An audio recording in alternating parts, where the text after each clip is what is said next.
et dis merci au Seigneur. Commence à remercier le Seigneur parce qu'il va te faire du bien ce soir. Dis merci Seigneur, je sais que tu me réserves quelque chose de bien. Commence à bénir le Seigneur, à le célébrer.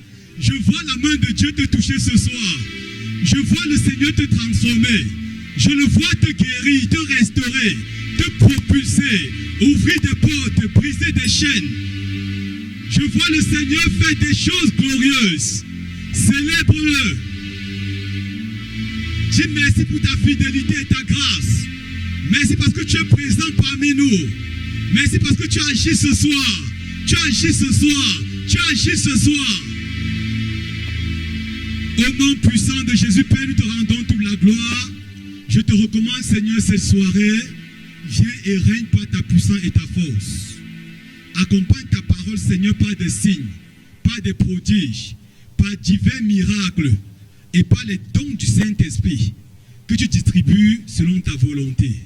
Père, qu'une personne sorte de ce lieu et que rien ne soit plus jamais pareil dans sa vie. Au nom puissant de Jésus, Amen. Acclame le Seigneur en t'asseyant, bien-aimé. Amen. Asseyons-nous dans sa présence. Je ne vais pas directement commencer par l'enseignement comme d'habitude. Est-ce qu'il y a des gens qui sont venus ici avec un problème, une maladie incurable et qui continuent à porter la même maladie? Qui lève les mains comme ça? Toutes ces personnes-là, qui lèvent les mains comme ça? Donc ceux qui sont venus peut-être avec une tumeur, une maladie bizarre et qui continuent à porter la maladie, levez vos mains comme ça. Wow, elles sont nombreuses. La bonne nouvelle, c'est que le Seigneur est fidèle. Il va vous guérir. Amen. Nous rendons gloire à Dieu. Nous sommes parvenus au 4e jour de notre programme. Donc demain, c'est le dernier jour.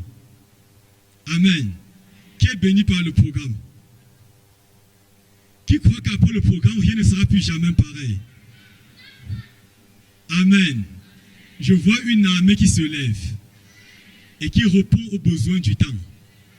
Je vois une armée qui se lève et qui devient la solution de Dieu aux problèmes de cette saison. Qui devient la réponse de Dieu aux questions des hommes. Amen. J'ai eu la grâce d'être plusieurs fois visité par Dieu de façon visible, physique. Et toutes les fois que Dieu m'a parlé, la première fois, il m'a parlé d'une armée. Et j'ai compris que les problèmes des hommes sont trop élevés pour qu'on réponde à leurs problèmes uniquement par l'intelligence. Il faut une armée spirituelle qui se lève pour répondre aux besoins spirituels. Amen. Et je crois que tu es un membre de cette armée-là. Amen. Il y a trop de problèmes. Il y a la montée en puissance de l'occultisme, des forces démoniaques, des maladies qui se multiplient, des ténèbres qui montent en force. Et nous pouvons combattre les ténèbres par la puissance de l'intelligence, par la capacité humaine. Ce n'est pas possible. Il faut des hommes spirituels pour répondre aux besoins spirituels. Amen. Dis à ton voisin, combat le feu par le feu. Amen. Donc le Seigneur est sur le point de faire quelque chose de glorieux. Nous croyons que Dieu va susciter une armée. Nous croyons, je crois de tout mon cœur, avec tous les atomes de mon corps, que le Seigneur est en train de susciter une armée qui va venir mettre fin aux œuvres des ténèbres. Amen. Donc nous donnons gloire à Dieu pour chacun de vous, pour les bien-aimés qui ont voyagé de Douala. Nous tenons ce soir, avant de commencer l'enseignement, à dire que le Seigneur honore votre foi. Vous voyez les gens qui... Vous voyez ceux qui ont trop témoigné, ces gens de Douala. Vous ne voyez pas ça, hein? C'est le constat que je faisais. Et tout, je viens de Douala, donc Dieu a honoré le déplacement et la foi. Que Dieu vous honore davantage. Et nous célébrons le Seigneur pour chacun de vous, pour vos efforts, parce que nous croyons en cette vision. Amen. Nous croyons qu'ensemble, on va porter le feu, on va embraser ce pays ici bientôt. Amen. Bien-aimé, le plus grand feu de brousse commence par une étincelle. Nous sommes dans l'étincelle pour le moment. Le temps vient, nous les stades ne pourront pas nous contenir. Parce qu'il y aura une armée de personnes embrasées et qui embrasent le pays. Amen. Et je célèbre le Seigneur de façon particulière pour une personne, le pasteur Valérie.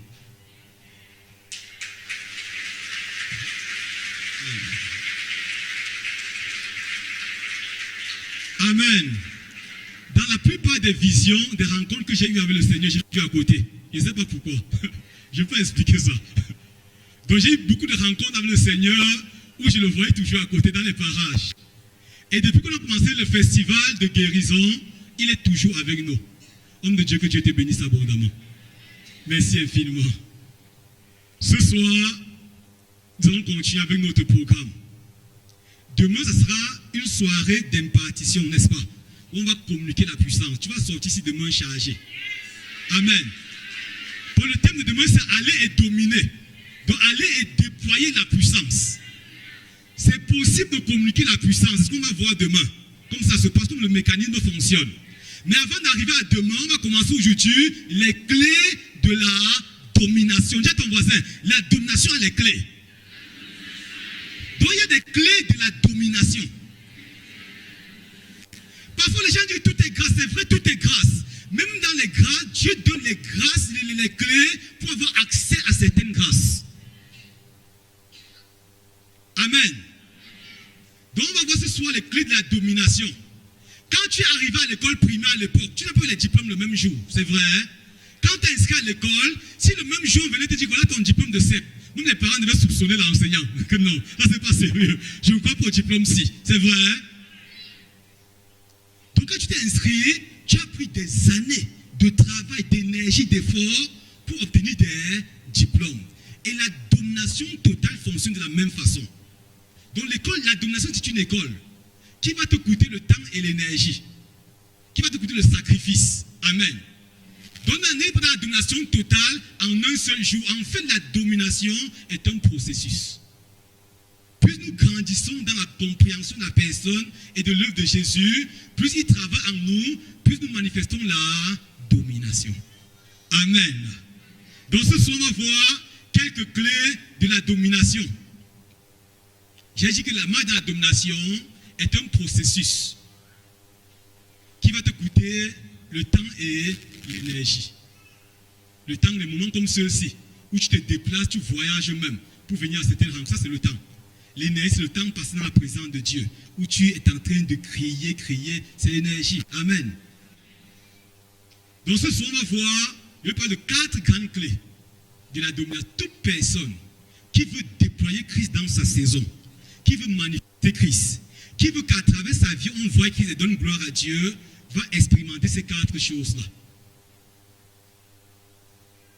La première clé qui t'amène à manifester la domination, à déployer la puissance. Vous voyez, domination comme puissance, comme autorité, l'exercice de l'autorité. La première clé, c'est l'amour à soi. Dis à ton voisin, l'amour à soi. L'amour à soi. Ça, c'est la première clé. Retenez ceci, bien-aimé. À la nouvelle naissance, nous nous donnons à Jésus. Mais pendant toute notre marche chrétienne, ok, c'est dit, s'il vous plaît, ceux qui font des prières, je vous en prie. À la nouvelle naissance, nous recevons Jésus. Mais toute notre vie, nous nous donnons à Jésus par l'amour à soi.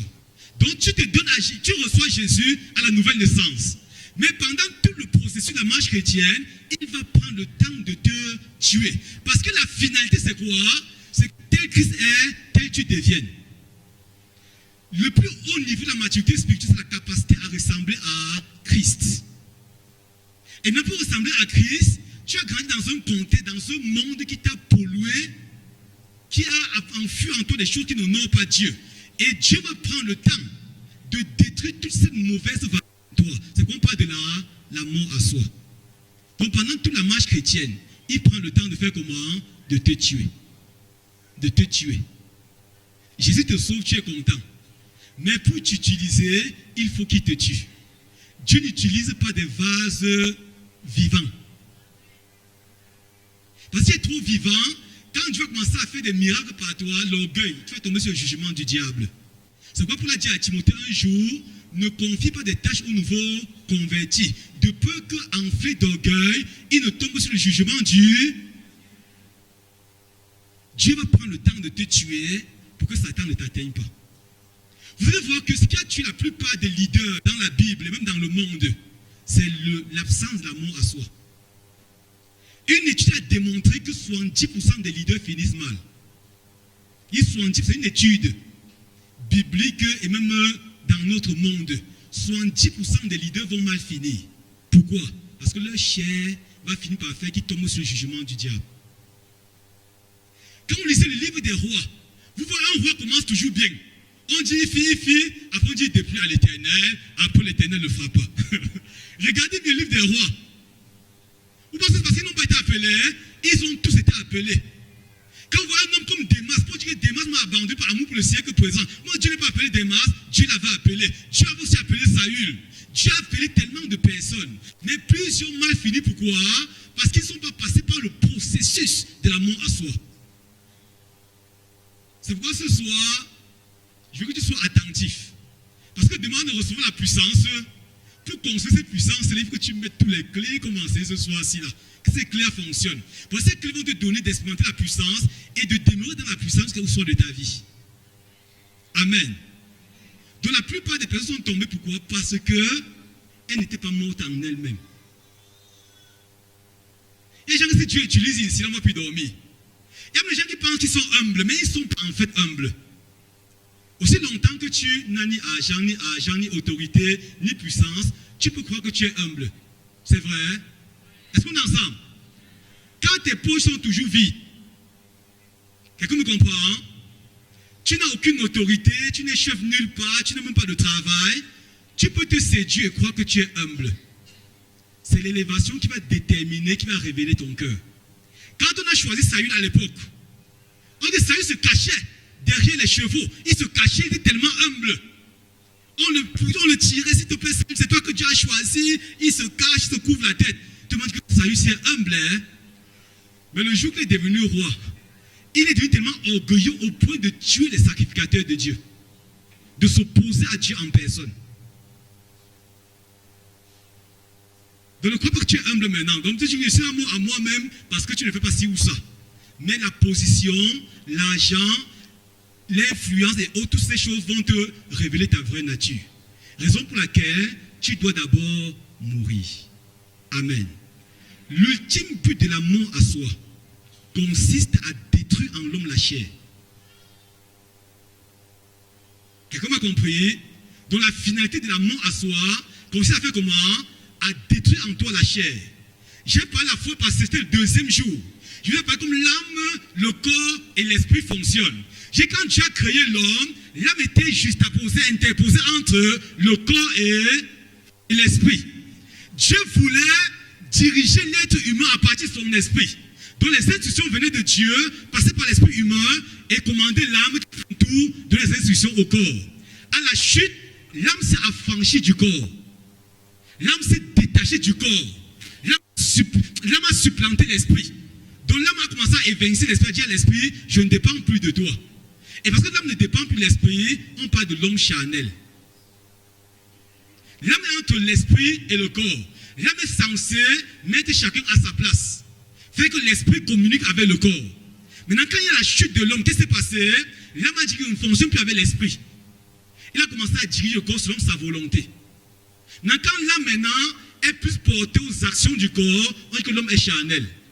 Quand on parle de la chair, il n'est pas question seulement de la chair physique, si, il est question de la nature corrompue de l'âme et du corps. La nature corrompue, la nature adamique, c'est ça qu'on parle de la chair. Donc c'est le vieil homme en toi qu'on appelle la chair. Et c'est ce vieil homme que Dieu veut tuer. Pourquoi? Parce que le vieil homme s'oppose à Dieu. Lisez Galates chapitre 5, verset 17. 16 et 17, il dit quoi? Marchez par l'esprit et vous n'accomplissez pas les désirs de la... Et quand la chair a des désirs contraires à ceux de l'esprit, tandis que l'esprit a des désirs contraires à ceux de la... Ils sont opposés. Donc la chair est l'esprit. La chair déteste les choses de l'esprit. Et aussi longtemps qu'un homme est dans la chair, il est disqualifié devant Dieu. Dieu veut, parce que Dieu est esprit, n'est-ce pas?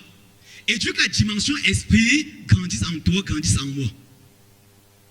Maintenant, quand tu es trop porté par les actions du corps, tu es charnel. Je sais qu'on dit charnel, on va seulement ceux qui font du mal. C'est vrai que quand on regarde chapitre 5, verset 19 à 21, on voit que les œuvres de la chair sont manifestes. On m'a cité l'idolâtrie, la cupidité, les impudités, l'impureté, les animosités et tout ça. Voilà les œuvres de la chair. C'est ce qui est plus visible. Mais quelqu'un ne peut pas faire toutes ces choses et être dans la chair. Quelqu'un peut être même très gentil, être très calme, être charnel. Tout ce que tu fais et qui n'est pas révélé par l'esprit te rend charnel. Commencer un travail sans avoir écouté Dieu fait de toi un homme charnel. Vouloir plaire à tout le monde, que tout le monde t'apprécie. Et c'est mauvais, humainement, ce n'est pas mauvais, n'est-ce pas? Mais c'est charnel. Des actions que tu poses qui ne sont pas forcément des mauvaises choses, mais qui sont charnelles. Si Dieu ne t'attend pas ici, tu forces pour être ici, tu es charnel. Voir le match de football n'est pas un péché, n'est-ce pas? Mais quand tu vois le match de football, quand Dieu t'attend dans sa présence, tu es un homme charnel. Même si le football n'est pas un péché. Est-ce qu'on est ensemble? Dans la chair envoie d'abord, j'ai dit que Galates 5, 19 à 21, je parle doucement pour qu'on comprenne bien, c'est pour te préparer à demain. Parce qu'il faut que Dieu tue la chair pour la puissance descente. Amen. Et quand on dit Galates chapitre 5, on voit les autres chair qui sont manifestes. Maintenant, il y a aussi des sons qu'on n'a pas cités à Galates 5, mais qui sont charnels. Tu vas voir quelqu'un qui est calme, n'attaque personne, est gentil, mais est très charnel. Parce que les motivations ne sont pas bonnes. Tu peux servir Dieu par la chair. Même bien prêcher par la chair. Parce que Dieu voit la motivation.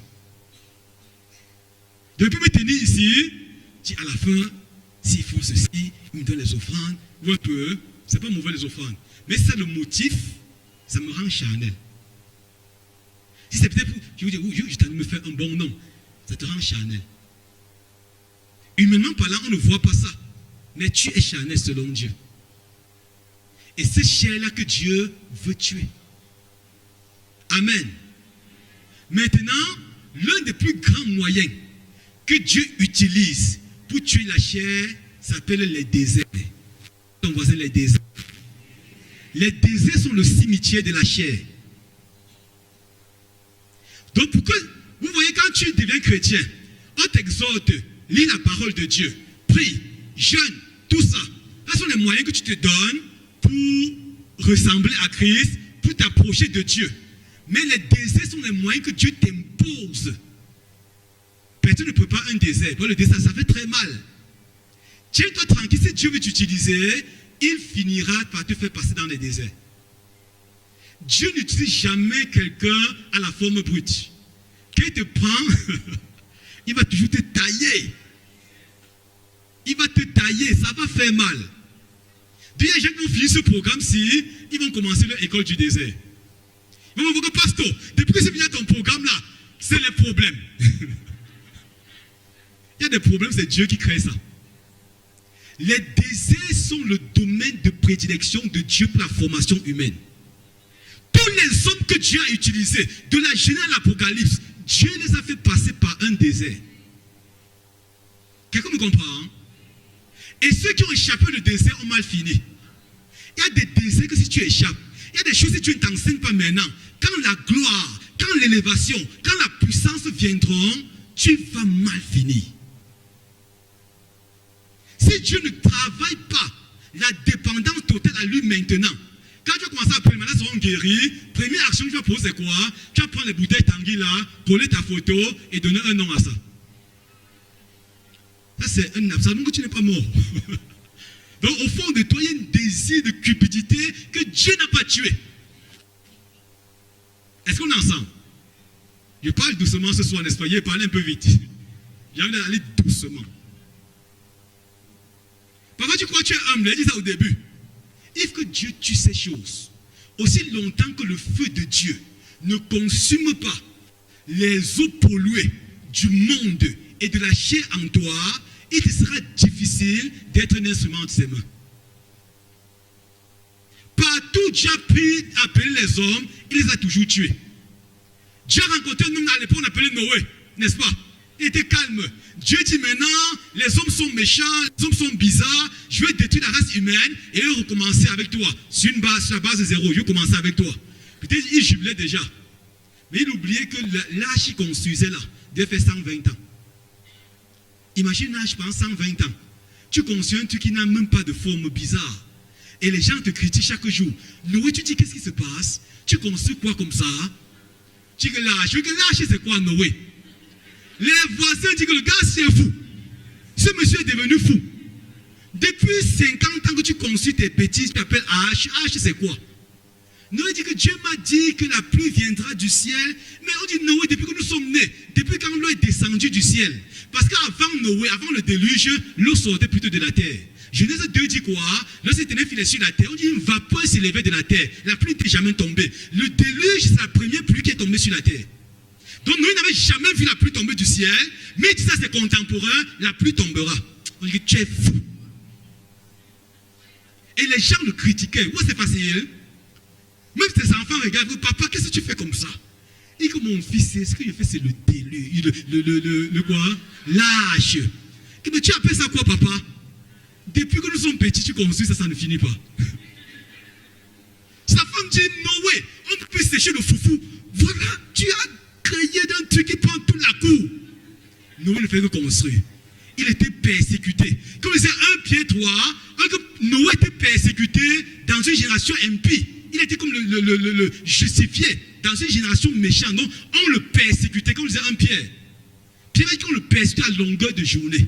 C'était quoi? Le désert.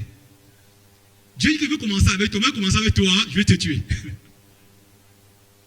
Dieu dit à Abraham un jour, il marchait avec ses frères. Genèse 12, Dieu dit quitte ta patrie, quitte ta maison, je te bénirai, je rendrai ton nom grand, toutes les nations de la terre seront bénies par toi. Il a dansé ce jour-là. Il a dit que Sarah, Dieu m'a dit que nous aurons une postérité, toutes les nations de la terre. Il avait 75 ans.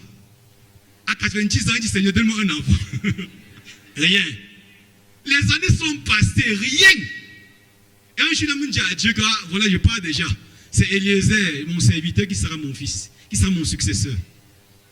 Abraham avait mal, hein? Il vieillissait. Il regardait Sarah. Il n'avait plus de... Vu qu'on est trop vieilli là, on ne ressent plus ces choses-là. C'est vrai, hein? Sarah était devenue comme sa sœur. Mais Dieu lui disait toujours que non, je suis fidèle. Regarde, quelle fidélité. Excuse-moi avec tes bêtises là. On appelle ça le... Quand Dieu a appelé Moïse, première chose, il a fait que Moïse parte au désert. Pendant 40 ans, il a tourné en rond. C'est comme ça que Dieu fonctionne. On peut citer et citer des cas. Les seules personnes qui ont échappé à ce processus ont mal fini. Amen. Donc ne vois pas derrière tous les problèmes un démon à chasser ou un lien à couper. Il y a des problèmes qui n'ont pas de lien derrière. On comprend ça, hein? Tu vas couper des liens et Dieu va te parler. Je vais dire non, mon petit, c'est moi qui étais derrière l'affaire là. Parce que je voulais te tuer. Parce que je ne tue jamais les hommes vivants. Est-ce qu'on est ensemble? Je sais que l'enseignement ce soir-ci là va te choquer. Amen, gloire à Dieu. Non. Quand Dieu veut bâtir un homme, regardez, même dans l'armée du monde, on ne forme pas un général comme on forme un vigile. C'est vrai, hein? Quand on prend un vigile, en 2 jours, on teste ses muscles. On dirait, monte un peu sa voix, il fait ça. On dit, tu peux courir 100 mètres, il court, on dit, waouh, tu peux être vigile, on te donne la tenue jaune. Mais quand c'est un général, on va l'amener en Israël. Il va courir dans les déserts en Israël. C'est vrai que Dieu te forme. Tous ceux qui ont échappé, qui ne sont pas passés par ce processus, ont mal fini. Quelle est la différence de Saül et David? Dis à ton voisin le processus. Saül serait sorti un matin pour partir chercher les années de son père. Il cherche les années, il ne trouve pas. Il tombe sur un monsieur qu'on appelle Samuel. On dit que tu seras roi. Le lendemain, on met lui sur lui. Il ne connaissait pas, il n'avait pas été formé. Il est devenu roi comme ça du jour au lendemain, sans passer par aucune école, aucun désert. Résultat, après quelques temps, il a trahi Dieu. Il a été rejeté. Quelle est la différence entre le premier et le second Adam? Quand Jésus est le second Adam. Le second Adam est né un matin, on dit voilà ta femme, il y a tout devant lui, il mange, il boit. Première tentation, il est tombé. Le second Adam, Jésus. Et pour ça, il veut dire quoi? Il a appris l'obéissance, pas des choses qu'il a souffertes. Donc j'ai appris la souffrance. J'ai pris le temps de bâtir Jésus pour qu'il ne finisse pas comme le premier Adam. C'est pourquoi quand Satan l'a tenté, à toutes les reprises à résister. Pourquoi? Il était passé par la formation, par le processus. Il y a des choses, c'est Dieu qui permet dans ta vie. Il y a des femmes ici ce soir, des jeunes filles, qui depuis des années disent Seigneur, oh un mari, parfois c'est Dieu qui est derrière. Dieu qui non, laisse Satan d'abord. Il y a des choses que je vais travailler. Parce que si tu travailles ces choses-là, tu ne seras pas le genre de femme selon mon cœur. Tu es en train de briser les liens. Tu brises les liens, Dieu te regarde, il rit seulement. Il faut finir de briser, on va voir l'année prochaine. Il y a des diplômés ici. Depuis que tu as fini ton master 2 professionnel là, tu marches partout, tu as multiplié des prières des jeunes. Frère, ce n'est pas un problème de prière des jeunes. C'est un problème de processus. Dieu veut te travailler. Parce que s'il y a des travaux, si tu obtiens un genre de travail, sans que Dieu ne travaille en toi, ce travail va t'amener à trahir Dieu. Beaucoup de corrompus dans les sociétés là, c'était des chrétiens, hein? C'était à l'église, hein? Mais parce qu'ils n'ont pas passé par le processus, ils ont vu la main de Dieu, ils ont devenu les ennemis de Dieu. Dieu prend toujours le temps de faire en toi avant de faire avec toi. Quelqu'un m'a compris? Il ne fera pas avec toi tant qu'il n'a pas fait en toi. Même la puissance, nous prenons de la puissance, n'est-ce pas? Pour que la puissance descende avec force sur toi, il faut que Dieu travaille à l'intérieur. Est-ce qu'on est ensemble ce soir? Donc ne vois pas c'est un problème comme le problème. Dieu prend le temps de travailler. Il y a des choses que Dieu est en train de travailler. Maintenant ta question est, Seigneur, qu'est-ce que tu veux faire? J'ai pris le temps d'étudier la vie de tous les grands hommes. Tous les hommes qui ont porté l'onction dans ce monde. J'ai lu des femmes comme Catherine Kuhlman, comme Simi Wigglesworth. Les gens qui ont porté le feu dans leur saison, qui ont communiqué le feu aux générations qui viennent. Tous ces gens sont passés par ce processus. Et ce n'est pas toi qui vas échapper le processus. Donc la première clé de l'expérimentation de la puissance, de la marche dans la domination, c'est la mort à soi. Plus tu meurs, plus Dieu grandit en toi.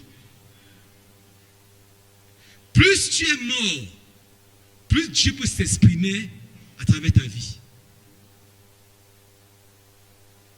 Mais moins tu es mort, moins Christ agit. Et les gens qui disent, est-ce que Dieu parle? Est-ce que Dieu parle? Parce qu'ils ne sont pas morts.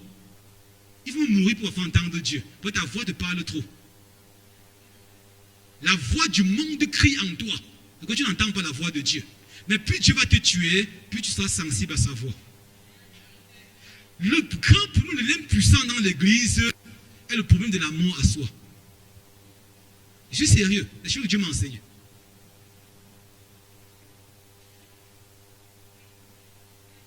L'église est impuissante parce que les gens ont refusé que Dieu travaille dans leur vie. Pour la plupart des gens à l'église bousculent quoi? Le poste, le titre. Ce qui nous intéresse parfois, ce n'est pas Dieu. C'est ce qu'on veut faire pour Dieu. Enfin, nous voulons faire pour Dieu, Dieu veut faire en nous. Amen.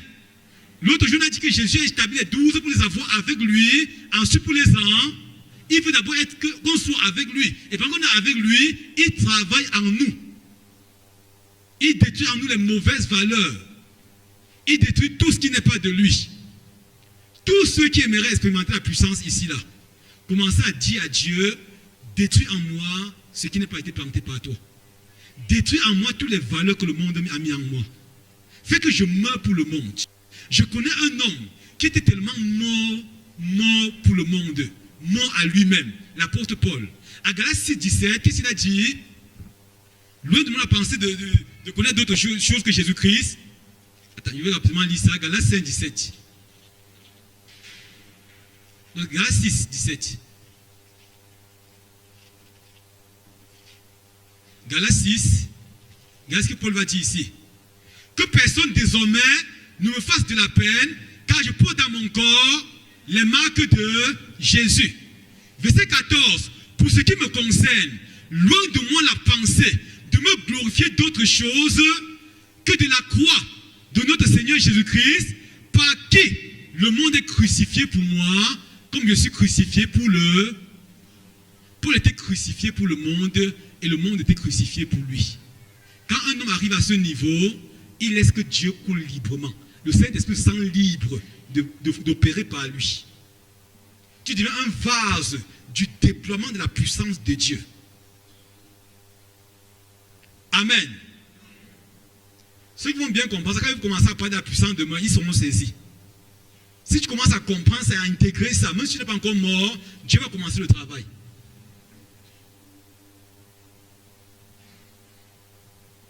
Voilà un homme comme Moïse était tellement mort que un jour Dieu lui a dit, je vais exterminer le peuple, je vais commencer une nouvelle race avec toi. Il a dit, loin de toi cette façon. Mais par amour pour Dieu, tu le fais. Dieu a dit un jour à Esaïe chapitre 20, il a dit à Esaïe, déshabille-toi et marche nu. C'était un signe, Dieu voulait parler à l'Égypte. Il a dit à Esaïe, déshabille-toi. Le gars s'est déshabillé. Il a marché nu. Il a dit à Ézéchiel, pendant 300 combien de jours là, couche-toi du côté droit. Car est-ce que je vis encore, Seigneur? Je veux seulement faire ce que tu as dit. C'est ça la mort.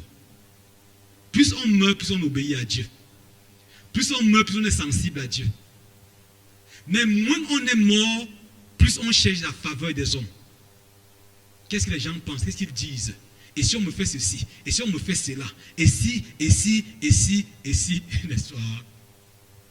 On a peur de tout, peur de l'avenir, peur du prochain quand on n'est pas encore mort. Donc, première clé, on peut penser seulement sur la mort à soi. Parce que on peut trop dire sur la mort à soi. Mais avançons. Amen. Deuxième clé, pour expérimenter la domination divine, c'est la marche dans l'amour. J'ai ton voix, la marche dans l'amour. Dis-lui ça haute voix, la marche dans l'amour. La puissance entre les mains de quelqu'un qui n'aime pas fera de lui un instrument entre les mains du diable. Donc expérimenter la puissance de Dieu sans amour fera de toi un sorcier. Si tu as la puissance, aussi longtemps que tu n'as plus le temps de te communiquer son amour, tu vas faire plus de dégâts avec cette puissance-là. L'un des signes qui montre que l'homme a obtenu la puissance, c'est la capacité de voir les choses qui s'accomplissent. Est-ce qu'on est ensemble? Et le signe le plus visible qui montre que voici un homme qui a la puissance, c'est qu'il dit une chose s'accomplit. C'est le signe le plus visible qui montre que tu es vraiment puissant.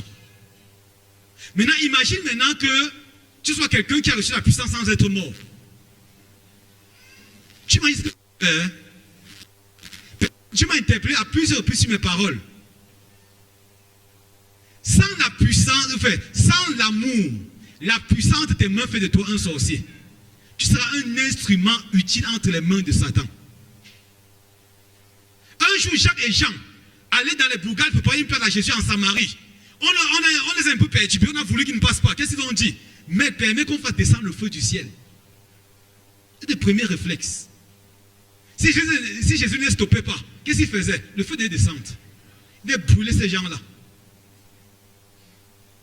Or, quand Dieu t'a donné la puissance, il t'a donné. Quelque chose pour nous mettre la volonté de Dieu, tu dis ça s'accomplit. Je suis sérieux. Mais comment tu vas rendre compte à Dieu pour ça? Un homme appelé Élisée, passé quelque part un jour, sa tête comment passer. Les enfants commencent à dire ouh, chauve. Le gars s'est fâché, il congue, comme les enfants s'amusent là. Il s'est fâché, il a fait que les ours sortent du champ. Et 42 enfants ont été dévorés sur le champ. Vous pensez que c'est la volonté de Dieu que les enfants meurent? Non. Un homme qui a la puissance pour dire des choses qui ne sont pas dans la pensée, ça s'accomplit. C'est pourquoi il faut que Dieu prenne le temps de le tuer et de lui révéler son amour. Nous sommes partis une fois, c'était à Angato, à l'Est, évangélisé. Je connaissais l'équipe. Cette année, le pasteur Valérie était ici avec une équipe. Et je suis parti loin à l'Est, Angato. Nous sommes arrivés dans un village, on se présente comme des missionnaires. Tous les villageois, même le chef, quand il nous voyait, il se décoiffait, il faisait toujours des coups bêtes, il nous respectait. Oui, mais quel est ce village où les gens ne sont pas chrétiens, mais ils respectent tellement des hommes de Dieu, ils respectent tellement des pasteurs. Il y a une maman qui était très zélée, j'ai appelé cette maman, je lui ai demandé, mais pourquoi vous nous respectez tellement? La maman m'a dit qu'en 1994, il y a un missionnaire qui est venu dans ce village-là. Il travaillait et Dieu l'utilisait pour faire de grandes choses. Et un jour, il a eu soif, il a demandé de l'eau, les gens ont refusé. Quand il partait du village, il a maudit la source. Et la source est séchée. Donc l'eau ne coulait, pour voir une source, l'eau ne coule pas. Et les villageois ont retenu la leçon. Donc il voit un pasteur maintenant là. Peut-être tu demandes la puissance, tu ne comprends pas. Mais sérieux. Quand à tout moment il nous respecte, il dit mais d'où vient que nous on arrive chez le chef se décoiffe, il nous sert, il est toujours à côté de nous, qu'est-ce que vous voulez? Qu'est-ce que vous voulez? Non, c'est parce que monsieur nous a montré la puissance. Bien aimé, fais attention de blaguer avec quelqu'un qui a la puissance, juste très sérieux. Tu peux blaguer les chrétiens ordinaires, ils disent des choses bizarres, ça ne s'accomplit pas. Mais un homme que Dieu a pris le temps de charger de sa puissance, si Dieu chose de ta vie, ça t'accomplit. Mais ce n'est pas la volonté de Dieu. Il y a vu quelqu'un, je me dis que tu penses que tu es le seul homme de Dieu, vraiment, Dieu ne t'a pas appelé toi seul, nous tous on est de Dieu. Et dit, Seigneur, donne-moi de me retirer. Il savait que j'avais raison. Et si tu donnes une mauvaise parole, ça s'accomplit. Il le dit très humblement. C'est clair. Parce que Valérie, pour vous dire, il y a des choses que tu dis dans la colère, avec le temps, tu vois, ça s'accomplit. C'est pourquoi quand on dit qu'on va parler de la puissance, premier élément, c'est quoi? Il faut que Dieu te donne son amour. Pour que tu apprennes à supporter certaines choses. Ça te fait mal, mais tu as l'amour de Dieu. L'amour est la plus haute expression de la manifestation de Christ dans ce monde. La marche dans l'amour, c'est le plus haut degré de combat spirituel. Il y a ceux qui font le combat spirituel ici. Le plus haut niveau de combat spirituel, c'est la marche dans l'amour. C'est pas envoyer le feu partout. C'est bien d'envoyer le feu, n'est-ce pas? Mais le plus haut niveau du combat spirituel, c'est la capacité à marcher en permanence dans l'amour. Donc tu as raison, tu es blessé, mais tu digères. On comprend ça, hein? Jésus a dit qu'on est venu l'attraper, qu'il était capable de faire descendre une légion d'anges. Mais il ne l'a pas fait. Pourquoi? Parce qu'il l'aimait. On l'a maltraité, torturé, il n'a rien pourquoi? Parce qu'il l'aimait. Quand Jésus était dans les rues de la Galilée, il n'aimait pas seulement, il était l'incarnation de l'amour. Quand les gens le voyaient, on voyait l'amour qui marche, l'amour en mouvement. Quelqu'un me comprend? Hein? Donc Jésus était la personnification de l'amour. C'est pourquoi autour de lui, même les gens qui étaient rejetés trouvaient leur compte. Les collecteurs d'impôts, les gens de mauvaise vie, ils ne jugeaient jamais personne, ils ne condamnaient personne. Les gens étaient étonnés, mais est-ce que le monsieur c'est moi le fils de Dieu? Il mange avec les gens de mauvaise vie. C'était quoi? Il était l'amour incarné. Et plus tu manifestes l'amour, plus tu ressembles à Dieu. Donc celui qui n'aime pas n'a pas connu Dieu, car Dieu est... Un Jean 4, c'est Dieu amour. On ne dit pas Dieu est, mais il est amour, sa nature. Et plus tu es amour comme Dieu, plus tu peux manifester le caractère et la puissance de Dieu. Marcher dans l'amour, c'est marcher dans la domination. Marcher dans la domination, c'est marcher dans l'amour. Les deux marchent ensemble.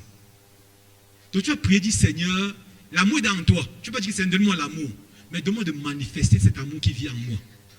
Peut-être tu es venu ce soir, dans ton cœur, si tu donnes la puissance, premier, c'est ton oncle. Tu vas seulement dire que sa tête. Tu dis Seigneur, donne-moi d'aimer cet homme-là. L'une de mes filles allait dans une église, elle m'a raconté une histoire, elle m'a fait rire. On leur a donné qu'il y a des actions prophétiques. Elles ont pris les noix de coco. Elles ont déclaré des paroles. Parce que le pasteur avait dit qu'il y a des actions prophétiques. Chacun a acheté un noix de coco pour venir à l'église ce jour-là. Et à l'heure des actions prophétiques, le pasteur a dit que chacun déclare le nom de son ennemi sur la noix de coco. Chacun déclarait, oh mon oncle Thomas, mon oncle Hervé, je veux ceci, oh mon cousin. Après la Jérémie a dit que éclater les têtes. Chacun courait, cassait, casse ta tête.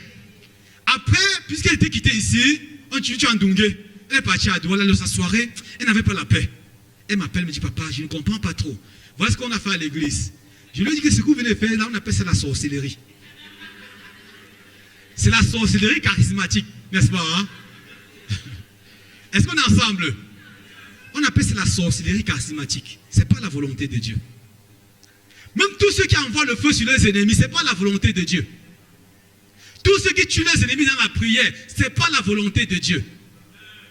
Jésus a dit à Matthieu 5,44, il vous a été dit, tu aimeras ton prochain, tu haïras ton ennemi, mais moi je vous dis, aimez vos ennemis, bénissez ceux qui vous maudissent, faites du bien à ceux qui vous haïssent, priez pour ceux qui vous maltraitent, qui vous... Dieu ne veut pas que tu tues tes ennemis. Si tu t'engages à les tuer, ils vont mourir. Mais Dieu dit, aime-les. Parfois, tu mets certains ennemis devant toi parce qu'il veut t'amener à manifester l'amour. Retenez ceci, bien-aimé. Aucun fruit de l'esprit ne vient par la prière dans ta vie. Ne vient par le jeûne. Aucun fruit de l'esprit. Dis pas un jour tu vas prier, Seigneur, oh le fruit de l'esprit, l'amour. Une vapeur va descendre du ciel, l'amour. Non. Dieu donne le fruit par son opposé. Quelqu'un me comprend? Hein? tous les fruits. Quand il se demande la patience, il suscite un ami bizarre, impatient comme ce n'est pas possible. Et Dieu le met sur ton chemin. Petit, tu te mets la pression. Pas du tout, Seigneur, mais le gars, s'il veut me tuer, il est trop impatient. Dieu te dit, tu m'as demandé la patience, voilà la solution. Est-ce qu'on est ensemble? Dieu donne tous les fruits de l'esprit par leur opposé dans ta vie. Quand il demande l'amour, n'est-ce pas? Tiens-toi tranquille, tu vas rencontrer quelqu'un qui est comme Satan. Quelle école? Il te contredit à toutes les positions. Tout ce que tu fais l'énerve. Et tu vas dire, mais c'est quoi ça? Dieu dit, mais tu as dit, aime.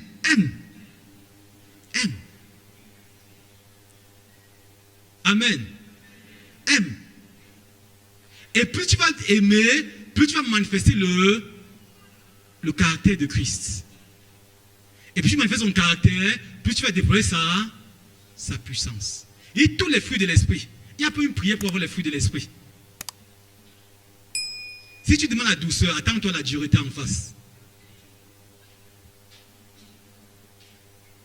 On est ensemble. Oh, Dieu permet parce qu'il veut te bâtir. Et quand on parle du fruit, regarde Saint 22 dit quoi? Il dit que le fruit de l'esprit c'est... Et ici, tu as un tas de trucs. On a dit le. Donc il y a un fruit de l'esprit qui est l'amour. Tous les autres sont contenus dans l'amour. L'amour, la première facette du fruit de l'esprit. Tous les autres, il y a la patience dans l'amour. Il y a la douceur dans l'amour. Il y a la joie dans l'amour. Il y a toutes ces choses dans l'amour. C'est quoi un Corinthiens, tu as dit quoi? L'amour fait quoi? Supporte tout. Patience. L'amour excuse tout. Pardonne tout. Qu'est-ce qu'on voit? Donc il y a toutes les facettes là dans l'amour. Et si tu veux expérimenter la puissance bien-aimée, demande à Dieu de te donner la capacité de manifester l'amour que tu portes. Plus tu aimes, plus Dieu t'utilise pour répondre aux besoins des hommes. Les gens ont trop de problèmes. Et Dieu va utiliser quelqu'un qui n'aime pas les hommes pour sauver les hommes. Il utilise les gens qui n'aiment pas les hommes pour guérir les hommes. Si Dieu utilise quelqu'un qui est haineux pour faire du bien, premier réflexe, il va demander l'argent. Ou il va créer un faux truc comme ça. C'est le manque d'amour qui a fait que beaucoup d'églises sont devenues comme des comptoirs. Donc de voir, vous avez fait un chrétien sur les vaches à lait. Il faut vraiment sucer celui-ci. C'est le manque d'amour qui fait ça. Et si nous manquons d'amour, au lieu de servir les hommes, on va se servir d'eux. Amen. Quand tu vas voir les gens, tous les jeunes qui veulent devenir pasteur ici, là, quand tu vas voir les gens, qu'est-ce qu'il va me donner? Et c'est comme les gens te dévaient. Il faut que l'amour vienne te donner, de donner et de donner encore. Pas forcément d'attendre en retour. Amen. Regardez au fond de sa vie. Jésus a dit un truc capital. Au fond de sa vie. Chapitre 13, 34. Il dit, vous donne un commandement nouveau. Aimez-vous les uns les. Il dit, comme je vous ai aimé, vous aussi aimez-vous les uns les. Il dit à ceci, tous reconnaîtront que vous êtes mes disciples. À quel moment? Quand vous aurez l'amour les uns pour les. Maintenant, j'ai demandé à Jésus, comment tu sais un commandement nouveau? Dans Lévitique, Dieu disait déjà, aime ton prochain comme toi-même. Dans Exode, Dieu disait, aimer.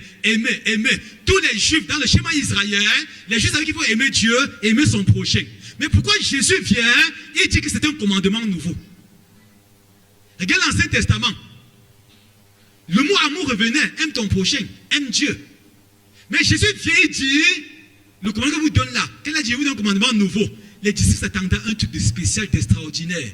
J'ai vu comme Pierre tendait ses oreilles pour demander, mais qu'est-ce que tu vas encore dire? Tu dois trop enseigner, quel est le nouveau principe que tu veux sortir? Tout le monde dit, dis-nous, quel nouveau commandement, quel nouveau, comme les hommes aiment les nouveautés, n'est-ce pas? Jésus a dit, aimez-vous les uns les autres. Il a dit, mais tu dis ça chaque jour, non? Mais il dit, c'était nouveau. Amen. En quoi est-ce que l'amour était nouveau? À Jean chapitre 13, 14 et 34. Dans tout l'Ancien Testament, retenez ceci, allons rapidement, parce qu'on va vraiment prier ce soir. Et sans l'onction qui va monter ici là pour faire de grandes choses. Amen. Dans tout l'Ancien Testament, Dieu avait dit aux Hébreux d'aimer leur prochain. Mais il n'avait jamais dit comme. Donc tu aimes ton prochain aussi longtemps qu'il t'aime. Il y avait ce qu'on appelle la loi du talion. Si tu énerves, œil pour œil, dent pour dent. Maintenant, Jésus vient dire, comme je vous ai aimé. Donc désormais, Jésus nous a aimé comment? D'un amour sacrificiel. Donc désormais, l'amour n'est plus calqué sur ce que le prochain te fait, mais ce que moi, Jésus, je te fais. Donc Jésus a changé les données. Jésus a aimé comment? Jean chapitre 15, 13. Il dit, je donne ma vie. Il parle de l'ami qui donne sa vie. Du mec qui donne sa vie pour ses disciples. Donc Jésus a aimé en se donnant. Mais il dit, comme je vous ai aimé, aimez les autres, donc aimez au point de mourir pour eux. Moi, ça devient très compliqué. Donc ce genre d'amour-là n'était pas le genre d'ancien amour qu'ils avaient. L'amour qu'ils avaient, c'était l'amour héros. C'était l'amour filial. C'est mon frère de la famille, c'est ma soeur, c'est ma cousine. On aimait comme ça. Maintenant, Jésus est passé à un autre niveau. Un amour qui vient du ciel. Agapé. C'est pourquoi pour avoir ce genre d'amour-là, qu'est-ce qu'il te faut? Il te faut avoir le Saint-Esprit. Amen. Donc, deuxième élément, si tu veux déployer la puissance, c'est quoi? C'est l'amour. Allons-y au troisième point rapidement. Vous voyez qu'on fait tout pour donner seulement l'essentiel sur chaque point. J'avais prévu au début que chacun devait être un enseignement. Troisième point, c'est le jeûne et la prière. Dis à ton le jeûne et la prière. Le jeûne et la prière. Le jeûne et la prière sont étroitement liés à la puissance. Quelqu'un m'a compris? Le jeûne et la prière sont intimement liés à la puissance. Si vous avez quelqu'un qui manifeste la puissance et qui n'a aucun respect pour le ministère du jeûne et de la prière, c'est un sorcier. Donc quelqu'un dit qu'il opère les miracles. On parle de la prière, il est énervé, c'est un sorcier. Il n'y a pas de puissance dans le royaume de Dieu sans le jeûne et la prière. Quelqu'un m'a compris? Le jeûne et la prière sont les clés irréfutables de la puissance divine. Vous ne verrez aucun homme qui a déployé la puissance sans être un homme de jeûne et de prière. La prière est l'exercice chrétien la plus spirituelle. Quelqu'un m'a compris? C'est l'exercice la plus céleste qui a ici sur la terre. Donc quand tu pries là constamment, pas besoin de prier pour demander le beignet, dire tu as les problèmes, non. Passer le temps avec Dieu. C'est la chose la plus spirituelle. Le poids spirituel d'un homme se mesure par deux choses. Est-ce qu'on est ensemble? Pour connaître le poids spirituel d'un homme, on voit ça par deux choses. Première chose, sa capacité à ressembler à Christ. Deuxième chose, sa capacité à se tenir dans la présence de Christ. Quelqu'un m'a compris? Quand il voit si tu es spirituel, il demande, dis-moi un peu, tu pries souvent parfois combien de temps? Il dit, oui, parfois 5 minutes, 2 minutes, il dit que tu es un bébé. Prêche comme tu veux, n'est-ce pas? Ton poids spirituel est déterminé par ta vie de prière. D'abord, première chose, ta capacité à ressembler à Christ. Deuxième chose, ta capacité à te tenir dans la présence de Christ. La chair n'aime pas la prière. Quand tu veux que tu vas prier, la chair dit que non, fais vite, vraiment la mamie, fais vite, vraiment tu as même novelas, fais vite. La chair déteste la prière. C'est une chose que la chair déteste tellement dans ce monde, c'est la prière. C'est pourquoi les gens charnés ne peuvent pas prier. Parce que dans la présence de Dieu, il y a tout quelque chose qui va venir dans leur tête.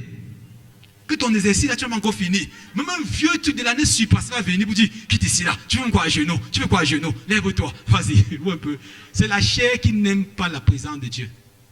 Ils sont opposés l'un à l'autre. Maintenant, l'un des plus grands moyens de soumettre, de tuer la chair, c'est de tenir devant Dieu. Tout le monde peut prendre un micro et prêcher.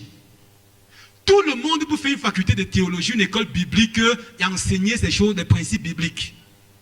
Tout le monde peut prendre le micro et conduire la louange. Mais seuls les géants spirituels ont la capacité de faire des heures et des jours devant Dieu. Seuls les géants. Donc quand Dieu voit si un homme est spirituel, il ne voit pas seulement comme tu as trop le micro. Il voit ta capacité à te tenir devant lui. Quand tu tiens devant les hommes tout le temps, tu peux te tenir devant Dieu. Tu es encore un bébé. Tu es léger spirituellement parlant. Il y a un niveau de démon que si tu attaques, il va te tuer. Il y a même un sorcier comme ça. Il sait bien aimé. Quand vous voulez faire certaines choses avec Dieu, là, il faut voir si vraiment vous êtes enraciné. Il suffit pasteur David au dépôt qui dit un évangile est venu au Nigeria. Il voulait évangéliser, il a mis sa Bible quelque part là. Il y avait les sorciers dans la foule. un évangile léger. Les gars l'ont perturbé, il a commencé à vouloir manger sa Bible. Il s'est déshabillé déjà. Il a pris ça, il voulait croquer sa Bible. On est venu l'arrêter. On dit, mon ami, on ne se lève pas pour faire certaines choses dans le règne de l'esprit sans avoir une certaine consistance. Amen. Chaque niveau d'élévation dans le monde de l'esprit a aussi un niveau d'attaque démoniaque. Et si tu n'es pas un homme qui a la capacité de se tenir devant Dieu, tiens tranquille. C'est pourquoi l'un des grands secrets du déploiement de la puissance, c'est quoi? C'est le jeûne et la prière à la vie spirituelle, ce que le sang au corps humain. Le jeûne est à l'esprit, ce que la nourriture est au corps. De même qu'un homme qui ne mange pas, qui ne s'alimente pas, est physiquement faible, un homme qui ne jeûne pas est spirituellement faible. Il y a des hommes qui souffrent sur eux, ils vont tomber. Donc ils parlent seulement. Mais comme ils ne gênent pas là, sur le plan spirituel, il est léger. Même quand les petits vampires t'attaquent tout le temps, ils t'attaquent toujours, tous les nuits. Oh, on m'a encore appuyé, on a pris mon coup, on appuie. Frère, c'est un signe de la légèreté. Donc Dieu sent que tu es léger. Maintenant, commence à jeûner. J'ai réalisé que dans le monde, Dieu a mis une puissance dans le jeûne. Même les animaux pratiquent le jeûne. Quand la poule veut éclore, qu'est-ce qu'elle fait? Pendant 21 jours, elle jeûne. L'aigle jeûne quand le plumage a vieilli et il veut passer à une autre dimension. Qu'est-ce qu'il fait? Il jeûne. Il jeûne pendant des jours et des jours. Après, il va monter dans des grottes et picorer tout ça. Après, se jeter dans l'air. Le mauvais plumage va partir. Le serpent, que le serpent veut muer, changer de peau. Qu'est-ce qu'il fait? Il jeûne. La chenille, pour devenir papillon, fait comment? Il jeûne. Il y a une puissance dans le jeûne. Toutes les religions de la terre jeûnent. Les bouddhistes jeûnent, les musulmans jeûnent. Il y a une puissance dans le jeûne. Maintenant, nous qui sommes en Christ, nous avons un jeûne supérieur parce que nous jeûnons maintenant avec les principes encore plus solides. Bien que tu ne jeûnes pas, si tu as une vie chrétienne où tu n'as jamais un jour de jeûne, 2 semaines tu n'as pas jeûné, 1 mois tu n'as pas jeûné, tu attends qu'on dise que 30 jours de ceci pour que tu vas jeûner. Non! Dans ta vie spirituelle, organise un jour. Dis tous les lundis, je vais jeûner. Puis tous les mardis, je ne sais pas trop, prends au moins un jour. Un chrétien qui mange tous les jours, mange tout le temps, tu es charnel. La nourriture a étouffé ton esprit. Jeûne. Le jeûne est thérapeutique. Vous savez ça, hein? Quand Hippocrate donne les principes de la médecine à l'époque, quand Hippocrate il a sorti les principes, l'un des principes pour avoir la santé, c'était quoi? De jeûner. C'est là qu'il y a le spirituel d'abord. Donc il dit, si tu jeûnes, même physiquement, tu as la santé. Maintenant, si tu es un chrétien, jeûne bien aimé. Si tu veux grandir, mûrir, que ta peau commence à avoir le poids, quand tu dis au cancer, sèche. Le cancer, sans ça, c'est une voix qui vient du monde de l'esprit. C'est l'esprit qui parle à l'esprit. Tu es là, tu manges tout le temps, jamais jeûner. Tu vois un démon, tu entends ta main, le démon va tordre ta main. Jeûne.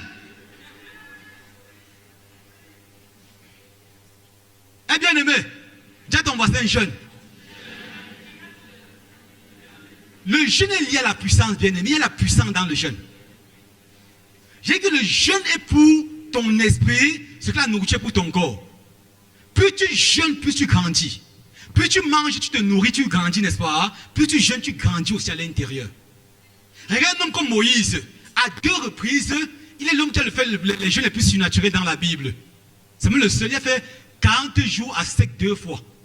Avec les jeûnes surnaturels. Ce n'est pas étonnant qu'il soit l'homme que Dieu a le plus utilisé dans la Bible. Vous savez ça, hein? Dans l'Ancien Testament, il est l'homme que Dieu a le plus utilisé. Deutéronome chapitre 34. Oh, je vois comme la nuit arrive vite là. Oh. Deutéronome 34. Je lis rapidement. Regarde ce qu'il a dit de Moïse. Conclusion de la vie de Moïse, verset 10-11. Il n'a plus paru en Israël. Verset 9. Josué, fils de Nun, était rempli de l'Esprit de l'Éternel, car Moïse avait posé les mains sur lui. Les enfants d'Israël lui obéirent et se conformaient aux ordres que l'Éternel avait donnés à Moïse. Il n'a plus paru en Israël de prophète semblant à Moïse que l'Éternel connaissait face à face. Nul ne peut lui être comparé pour tous les signes et les miracles que Dieu l'envoie faire au pays d'Égypte, contre Pharaon, contre ses serviteurs, contre tout son pays. et pour tous les prodiges de terreur que Moïse accomplit à main forte aux yeux de tous, on dit nul ne peut lui être comparé. C'est un homme de jeûne. Tous les hommes qui sont des hommes de jeûne vont manifester la puissance. Si tu ne veux pas passer par ce processus, tu vas te compromettre. Tu auras une fausse puissance où ta vie est conditionnée. Où tu n'as même pas de vie. Si tu veux la puissance qui vient du ciel, engage-toi dans cet exercice, le jeûne et la prière. Jésus qui est Dieu fait homme, il n'a pas échappé à ce principe. Ok, Jésus est venu sur la terre, il venait du ciel, n'est-ce pas? Il connaissait le Père, il a vécu dans la présence glorieuse du Père. Pourquoi il n'est pas venu sur la terre, Dieu commence son ministère? Ok, il a été tenté, il est parti au désert, il avait 40 jours et 40 nuits. Conclusion de son jeûne. Luc chapitre 4, 14. Il est entré à Luc chapitre 1. 4, 1, on dit quoi? Jésus remplit le Saint-Esprit, il faut pousser par l'Esprit dans le désert. Maintenant, Luc chapitre 14, 4, 14 dit quoi? Jésus, après son jeûne, revêtu de la puissance du Saint-Esprit, retourna en Galilée et sa renommée se répandit. D'une depuis seulement rempli, il est maintenant revêtu. Qu'est-ce qui a donné le revêtement? Le jeûne et la prière. Il n'y a pas de puissance dans le royaume de Dieu sans le jeûne et la prière. Tous les hommes qui manifestent la puissance, on dit qu'ils jeûnent. J'ai étudié pour tous les grands hommes que Dieu étudie dans le monde entier. Je ne connais aucun d'eux qui a déployé la puissance sans le jeûne et la. Maintenant, les gens qui mangent tout le temps, boivent, ils vont dire que non, les hommes non sont les pauvres pécheurs, c'est Dieu qui fait ceci, c'est faux. Dieu veut utiliser les vases sur la terre. Dieu a tellement choisi d'agir sur la terre par les hommes. Et si un homme se dispose, Dieu fait avec lui. Si tu te disposes, Dieu fait avec toi. Donc tout est grâce, vraiment, mangeons et buvons, tout est grâce. Si Dieu veut faire, il fait, c'est faux. On se comprend, hein? Dispose-toi, Dieu fait avec toi. Mais si tu veux être un chef religieux qui raconte les principes religieux, les théories sur le jeûne et ne jeûne jamais, tu vas seulement expliquer la puissance parce que Jésus revienne. Donc tu ne vas jamais exercer ce que tu expliques. Amen. J'insiste là-dessus, bien-aimé. Il n'y a pas de puissance sans le jeûne. Et plus tu vas jeûner, plus tu vas monter à des dimensions que l'homme naturel qui ne comprend pas ces choses va te soupçonner. Et que oh, le gars, s'il a mis sa main quelque part. Il n'y a pas de puissance sans le jeûne et la prière. Amen. Touchons le dernier principe, n'est-ce pas? Je vais trop insister sur le jeûne et la prière parce que c'est capital. Mais j'insiste là-dessus. Quand tu quittes ce programme-ci, si tu rêves voir le réveil comme moi, je suis ceux qui vont voir le réveil. Je ne quitterai pas la terre sans voir le réveil. Quand il veut quitter la terre, tout ne sera pas fini. John Wesley est mort depuis des années, n'est-ce pas? Mais on s'inspire encore de lui. Dis à ton voisin, quelqu'un va s'inspirer de ma vie après 100 ans. Le succès bien-aimé, c'est quand tu parles étant déjà mort. On dit que tu as réussi. Quand tu meurs, même dans le tombeau, tu parles encore sur la terre. Donc les gens continuent à s'inspirer de toi pour ne pas jeter l'éponge. Ça, c'est réussi. Tu n'as pas réussi quand tu as eu beaucoup de maisons ou des enfants. Ou bien des biens matériels, des diplômes. Toutes ces choses ne sont pas mauvaises. Hein? Ce sont des bonnes choses, n'est-ce pas? Mais ce n'est pas ça qui fait le succès d'un homme. Un homme a réussi quand après son départ de la terre, il continue encore à parler aux générations. Tu vois, je n'ai jamais vu John Wesley de ma tête, mais on doit tout dire, oh John Wesley, il avait fait ceci, il avait fait cela. On a retenu les paroles qu'il a dit, ça fait plus de 200 ans. On a retenu. Ça montre qu'un homme a influencé des générations. On dit quand John Wesley est mort, 100 ans plus tard, c'était des hommes de jeûne et de la prière. Un homme arrivé en Angleterre, il voulait boire de l'alcool. Il arrive dans un village, 100 ans après la mort de John Wesley. Il a cherché l'alcool partout. Il demande où est l'alcool. Je veux boire la bière. Quelqu'un lui a dit, on ne vend pas la bière ici. Mais comment ça? On lui a dit que John Wesley est passé ici il y a 100 ans. Quelqu'un m'a compris? Donc 100 ans après, les gens ont peur de boire l'alcool. Tellement il a manifesté la sainteté que les gens avaient peur de boire. Pas son message. Les Charles Finet ont fait fermer les boîtes de nuit, converti les boîtes de nuit en église. Ils ont changé des villes. Des hommes ont rendu ministère, les hommes qui ont jeûné ont compris ces principes, ont marqué le temps. John G. Lake a rendu la ville de Spokane ville sans maladie. Il a fermé les hôpitaux dans une ville. C'est un homme de jeûne et de la prière. Lisez l'histoire. Allez-moi honnête, vous tapez John G. Lake. Il est venu, donc tous les hôpitaux, il a fermé par son ministère. Il avait 16 techniciens de guérison. Nous sommes en train de commencer comme lui bientôt. Amen. Amen. On va toucher le dernier principe, on va prier. Le temps vraiment nous fait défaut. Tous ceux qui vont témoigner, pardon, donnez l'essentiel, n'est-ce pas? Hein? Quand l'essentiel que vous témoignez. Le dernier principe qu'on va enseigner maintenant sur déployer la puissance, c'est quoi?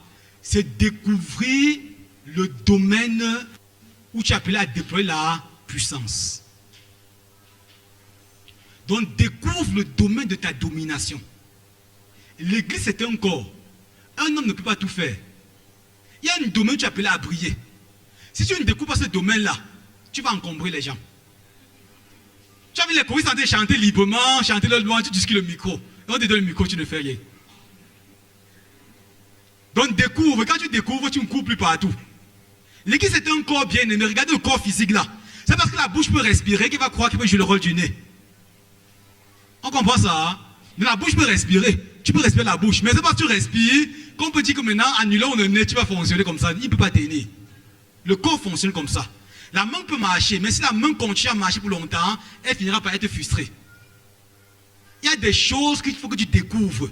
Il y a un domaine où Dieu t'appelle à te lever dans ce monde. Il y a un domaine où tu vas laisser des marques qui vont traverser les générations. Mais il t'appartient de chercher, de découvrir ce domaine-là. Tu peux exceller dans d'autres domaines, mais il y a un domaine. On peut briller dans tous les domaines. Il y a un domaine spécifique. Amen. Comme Isaïe 61 dit quoi? Lève-toi et brille. Tu ne peux te lever et briller que dans un domaine. Si tu identifies le domaine où tu vas briller, tu ne brilleras pas. Certains vont briller en enseignant la parole, en guérissant les malades. D'autres vont briller par le chant, par la louange. D'autres vont briller par la prophétie et autres. Maintenant, si tu laisses ton couloir, tu vas dans un domaine où la grâce de Dieu ne repose pas sur toi, tu ne peux pas manifester la domination. Les gens sont aigris, frustrés, jaloux, complexés. Pourquoi? Parce qu'ils admirent des domaines où Dieu ne leur a pas donné la grâce dans ces domaines-là. Éphésiens 4, c'est dit quoi? À chacun, la manifestation de l'esprit est donnée. Donc il y a la manifestation de l'esprit qui est donnée à chacun dans un domaine précis.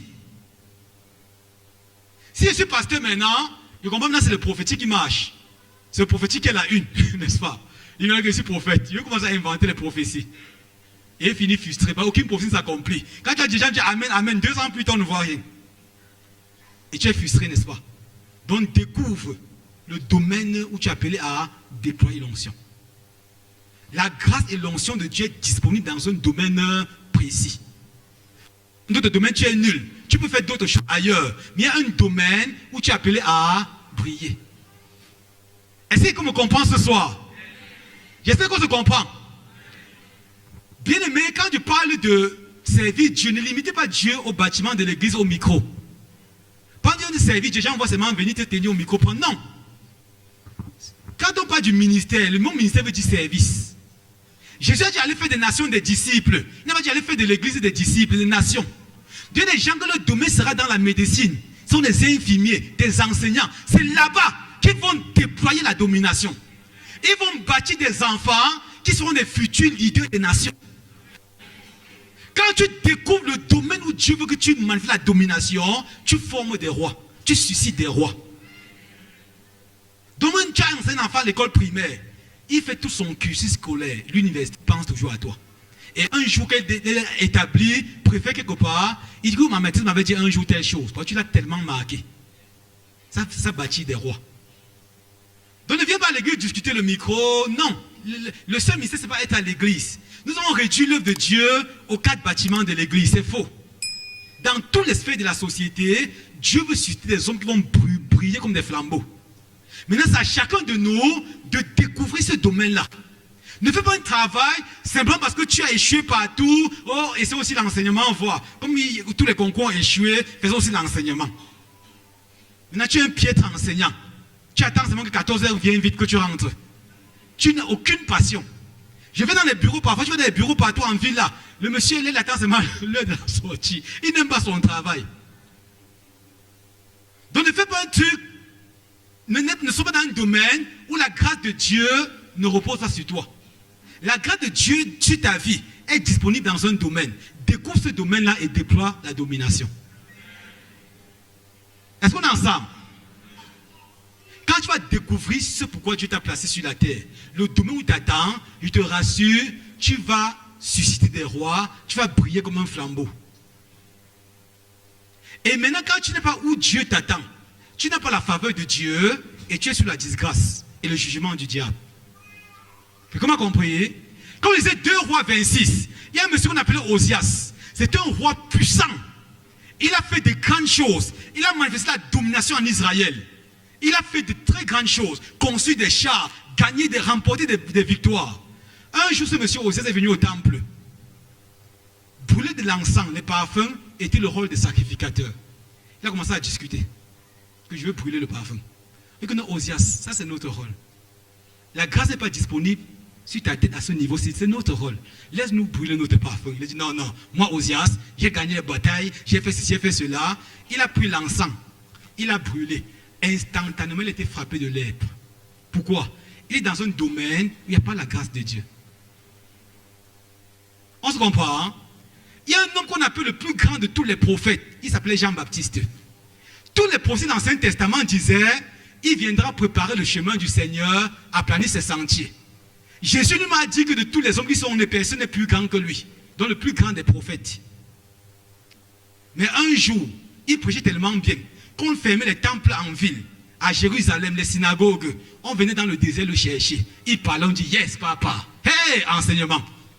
Mais un jour, il s'est levé pour devenir conseiller conjugal. Il a dit, Hérode, viens. Tu as pris la femme de ton frère. Il est commencé à devenir conseiller matrimonial. N'est-ce pas? Hein? On a pris le conseiller matrimonial, on l'a mené en prison, après on a coupé sa tête. Pourquoi on a coupé la tête des gens? Il est mort tôt. On comprend ça? Hein? Il a commencé à opérer dans un domaine où la grâce ne lui avait pas été accordée. Faites attention, bien-aimés. Dieu n'avait jamais dit, aucune prophétie dans cet testament dit que Jean-Baptiste va conseiller les couples. Ce n'est pas son rôle. Prêche, prépare le chemin du Seigneur, apaisez son sentier. C'est ça ton message. On va dire, non, Hérode, je te dis, en matière de mariage là, je suis un expert. Tu as pris la femme de ton voisin. On dit, bon, je vais te tuer. Et Dieu est au ciel, Dieu n'a rien fait. Il y a des domaines que tu vas commencer à faire des choses. Satan va te frapper, Dieu va te regarder, il ne va rien faire. Tu auras la disgrâce. Les hommes vont te condamner, te critiquer, pour finir t'enfermer. Dieu sera au ciel. Il ne fera rien. Ceux qui s'engagent que non, c'est pour la gloire de Dieu. Il va défendre son nom. Dieu ne défend pas son nom dans un domaine qu'il ne t'a pas envoyé. On comprend ça, hein? Attends que Dieu défende son nom, il va défendre son nom. Si Dieu ne t'a pas donné un mandat, ne t'engage pas à faire ça. De demain matin, tu rêves chez toi, tu dis non, non, je vais mobiliser les gens, festival de guérison. Si Dieu ne t'a pas parlé, personne ne sera guéri. Beaucoup de gens disent non, parce que tu as commencé, maintenant on va commencer pour nous. Ça fait rire. C'est une affaire de comme nous t'as fait ta part. Non. C'est une affaire, est-ce que Dieu veut que tu fasses ça? On ne sait pas Dieu par imitation. On sait Dieu par révélation. Est-ce qu'on est ensemble? J'aime qu'on arrête ce soir-ci là. Et qu'on prie sans l'onction qui va monter ici là. Donc j'insiste là-dessus, bien-aimé. Priez chaque jour, Seigneur, montre-moi le domaine. Je sais que je veux briller dans ce monde. Je sais que tu m'appelles à la domination, mais dans quel domaine est-ce que tu veux que je domine? Si Dieu te dit que le domaine où tu vas dominer, c'est vendre l'eau. Si c'est Dieu qui te dit vendre l'eau, tu vas devenir un multimilliardaire par l'eau vendue. Je suis sérieux. Quand Dieu dit une chose, ça manque ce qu'il te dit. Ça n'a pas besoin d'être une grande chose. Ça manque soutient ce qu'il a dit. Pour les gens qui ont excellé dans le monde, c'est quoi? Ils ont cherché, ils ont eu seulement une petite révélation. La révélation les a rendus hyper riches, hyper puissants et influents sur la terre. Une petite révélation seulement. Maintenant, tu es là sans révélation, tu imites seulement tout le monde. Tu l'es un matin, après tu dis, vraiment, comme c'est Dieu au Cameroun, je voyage. Certains voyagent, ça marche, mais tu peux voir ta passe à bloc. Dieu n'est pas avec toi. Il t'attendait au Cameroun. Quelqu'un m'a dit, demande pasteur, tu ne fais plus le Canada. Il dit non, Dieu m'a parlé du pays, j'ai vu le réveil au pays. Si vos Canadiens veulent tourner comme le CD, puisque Dieu n'a pas appelé là-bas. Amen. Donc cherche la pensée de Dieu. Est-ce qu'on est ensemble? Est-ce que béni ce soir?